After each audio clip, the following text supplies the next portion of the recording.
If you're an older man and you masturbate, I need to ask you something.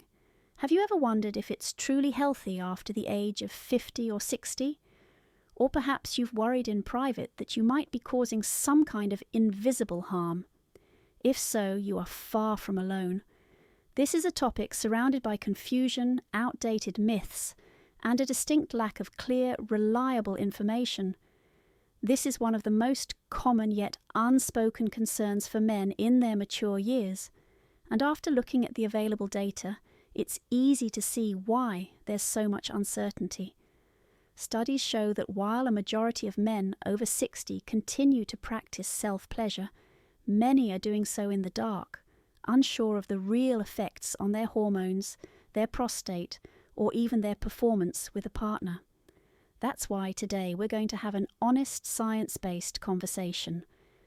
I'm going to walk you through 10 surprising benefits of masturbation in maturity, and then, crucially, 10 potential risks you need to be aware of to ensure your practice is a healthy one. Let's start with the good news first. It maintains penile health. The act of achieving an erection increases blood flow into the spongy tissues of the penis, known as the corpora cavernosa. Think of it as a form of physical therapy. This regular exercise helps maintain tissue elasticity, which is crucial for achieving and sustaining firm erections as you age. Second, it promotes prostate health. This is a big one. Multiple large-scale studies, including a landmark one from Harvard University, have linked higher ejaculation frequency with a significantly lower risk of developing prostate cancer. The theory is that regular ejaculation helps flush out potentially harmful substances and secretions from the prostate ducts. Third, it strengthens the pelvic floor. The rhythmic contractions that occur during orgasm engage key pelvic floor muscles, like the pubococcygeus muscle. A strong pelvic floor is vital for erectile function, ejaculatory control, and preventing urinary incontinence, a common issue for aging men. Fourth, it reduces the stress hormone cortisol. In our high-stress world, this is an incredible built-in benefit. Research has shown that orgasm leads to a significant drop in cortisol levels.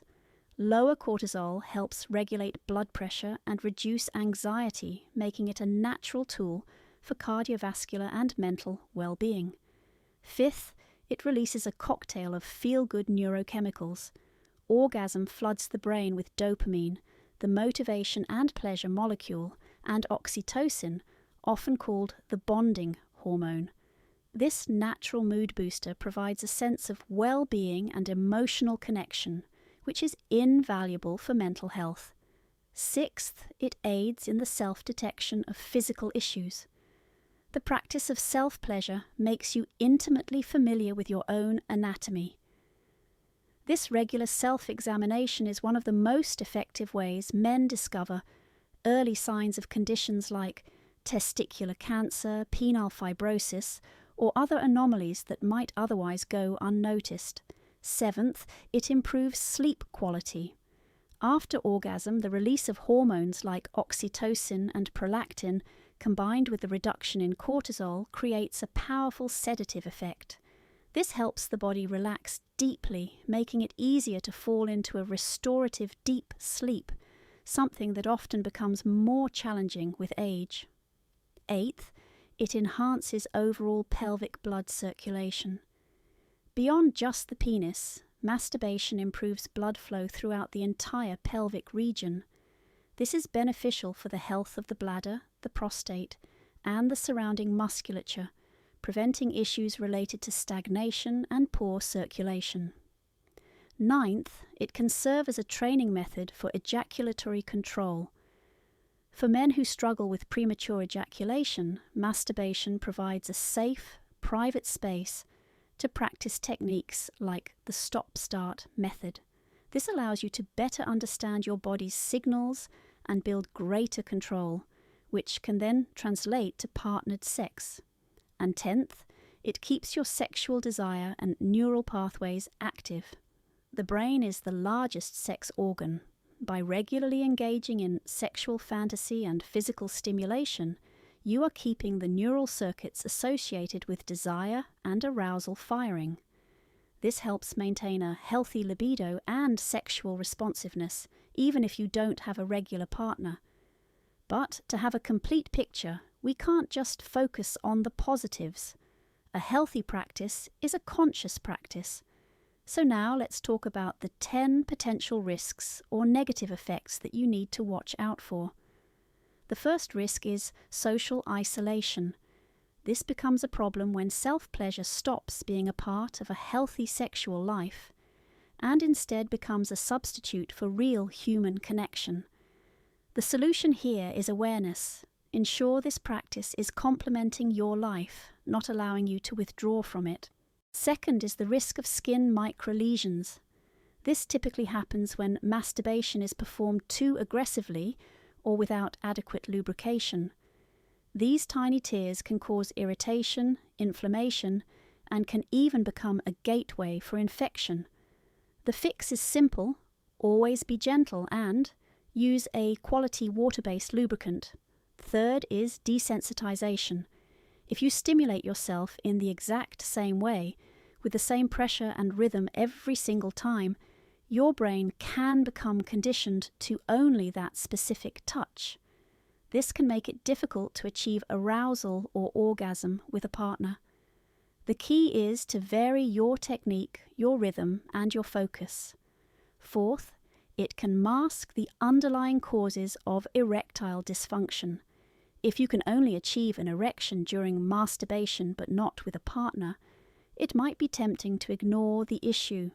However, this can mask serious underlying health problems like heart disease, diabetes, or hormonal imbalances. If you notice this pattern, it's essential to see a doctor. And speaking of underlying causes, I need to pause here for a moment because this is critically important.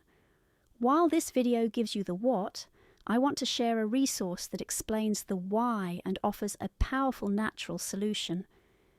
It's a video presentation I believe is essential viewing for any man concerned about his sexual health. It reveals a bizarrely simple 7-second home remedy developed to address what new science suggests is the real root cause of many of these male performance problems. This isn't about masking symptoms, it's about a 100% natural approach to restoring your youthful hardness and stamina. I strongly urge you to watch it. Point your phone's camera at the QR code on your screen right now to open the video. I've also put a direct link to it in the pinned comment below this video. Go ahead and open that link in a new tab so you can watch it right after we're done here. Okay, now that you have that resource available, it's crucial we cover the remaining risks you need to be aware of. The fifth risk is nerve compression from poor posture. Many men masturbate while sitting in a hard chair or hunched over, which can compress the pudendal nerve in the pelvis. Over time, this can lead to genital numbness or pelvic pain. The ideal is to practice in a relaxed, comfortable position, like lying down with proper support. Sixth, it can become an unhealthy emotional escape mechanism. Using masturbation as your only tool to cope with stress, boredom, or frustration can create a behavioral dependency. It's crucial to have a diverse toolkit for managing your emotions, including exercise, meditation, and talking with others. Seventh is the feeling of guilt and shame. Many men were raised with powerful cultural or religious taboos about self-pleasure. If these feelings persist and cause you distress, it can be incredibly beneficial to speak with a sex-positive therapist or counselor to help reframe this natural practice in a healthier light. Eighth is pelvic congestion. While infrequent ejaculation is a risk factor for prostate issues, excessively frequent ejaculation multiple times a day over a long period can sometimes lead to a feeling of heaviness or aching in the testicles and pelvic area. The solution is moderation. Listen to your body's signals. Ninth is a potential impact on semen quality. This is only a concern if you and a partner are actively trying to conceive. While it doesn't harm your long-term fertility, ejaculating daily can temporarily reduce sperm concentration. For optimal quality, studies suggest an abstinence period of 2 to 5 days is best. And 10th, a disconnection from reality often linked to pornography. If masturbation becomes heavily reliant on extreme or unrealistic pornography, it can skew your expectations and make it difficult to connect with a real-life partner. The key is to balance any visual aids with your own imagination and memories of real, effective experiences. So, as you can see, masturbation after 60 isn't simply good or bad. It is a tool. And like any tool, how you use it determines its effect. The secret ingredient is always consciousness. Practiced with awareness, respect for your body, and moderation, it can be a powerful and marvelous ally for your health and vitality. I hope this conversation was helpful. I'd genuinely like to know what you think. What was the most surprising point for you today? Leave a comment below. Let's continue this important discussion together. If you found value in this video, please give it a like and subscribe for more straightforward, well-researched advice on mature health. Don't forget to hit that notification bell so you won't miss our next conversation. Stay healthy, and I'll see you in the next video.